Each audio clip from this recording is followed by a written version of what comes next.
राजनीति में कुछ फैसले अचानक नहीं होते, वे बनते हैं, पकते हैं और फिर एक दिन चुपचाप लागू कर दिए जाते हैं। लेकिन उस चुप्पी के पीछे अक्सर होती है एक बहुत बड़ी कहानी। कांग्रेस में एक बार फिर से सियासी हलचल तेज है, जिससे दिल्ली से लेकर रायपुर और भोपाल तक की सियासी फिजाओं में चर्चा छेड़ दी है। ये कहानी है राजनीतिक पसंद नापसंद, पावर पॉलिटिक्स और उस रणनीति की जो पर्दे के पीछे खेली जाती है। आज की इस रिपोर्ट में हम बात करेंगे एक ऐसे नेता की जिन्हें पार्टी ने आगे बढ़ाया और फिर अचानक साइडलाइन कर दिया। हम जानेंगे कि क्या ये सिर्फ संगठनात्मक फेरबदल है या फिर पावर और पसंद की असली कहानी।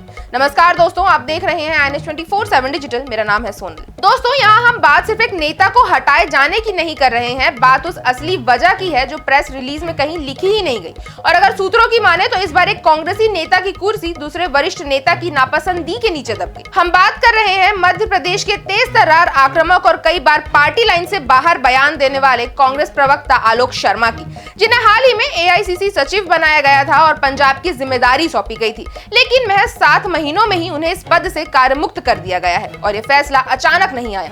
इसके पीछे धीरे धीरे पक रही वो रणनीतिक असहमति है, जिसकी सबसे अहम कड़ी है छत्तीसगढ़ के पूर्व मुख्यमंत्री और अब कांग्रेस के साइलेंट स्ट्रेटेजिस्ट बनते जा रहे भूपेश बघेल। आलोक शर्मा, जो मध्य प्रदेश में कांग्रेस का तीखा और मुखर चेहरा माने जाते हैं, पार्टी के उन गिने चुने प्रवक्ताओं में से एक हैं जो भाजपा पर सीधा हमला करते हैं, टीवी डिबेट्स में आक्रामक भाषा का इस्तेमाल करते हैं और कई बार सुर्खियों में भी रहते हैं। 2019 में एक लाइव डिबेट में उन्होंने भाजपा प्रवक्ता पर पानी भी फेंक दिया था और तब से लेकर अब तक उनकी पहचान एक बोल्ड नेता की रही है। लेकिन कांग्रेस अब शायद इस बोल्डनेस से थक चुकी है, खासकर पंजाब जैसे संवेदनशील और राजनीतिक रूप से जटिल राज्य में, जहां पार्टी को आंतरिक कलह और आम आदमी पार्टी की सीधी चुनौती का सामना करना पड़ रहा है।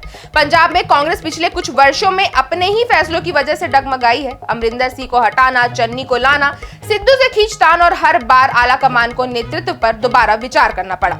ऐसे में जब आलोक शर्मा को 30 अगस्त 2024 को पंजाब का प्रभारी सचिव बनाया गया तो ये तय माना जा रहा था कि वो सिर्फ मीडिया के लिए नहीं, संगठन के लिए भी काम करेंगे। लेकिन अंदर खाने जो रिपोर्ट्स आला कमान तक पहुंची वो शायद उतनी संतोषजनक नहीं थी। कहा जा रहा है कि आलोक की कार्यशैली और आक्रामक रवैया पंजाब संगठन के लिए फिट नहीं था और इस राय को सबसे मुखरता से रखने वाले नेता थे भूपेश बघेल।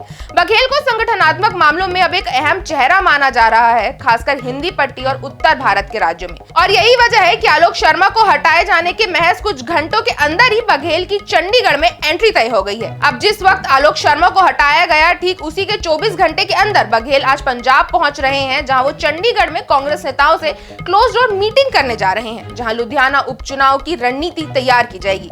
यहाँ असली काम सिर्फ चुनाव की रणनीति नहीं है, असल काम है पार्टी के अंदर एकजुटता करना। यहाँ संदेश देना कि कांग्रेस अब टीवी डिबेट की लड़ाई नहीं, जमीन की लड़ाई लड़ना चाहती है। और सूत्रों की माने तो पार्टी अब आलोक शर्मा की जगह किसी पंजाबी भाषी लोकल समझ रखने वाले नेता को जिम्मेदारी देना चाहती है, जो पंजाब के अंदर के समीकरणों को संभाल सके और विवादों से दूर रहकर संगठन को मजबूत कर सके।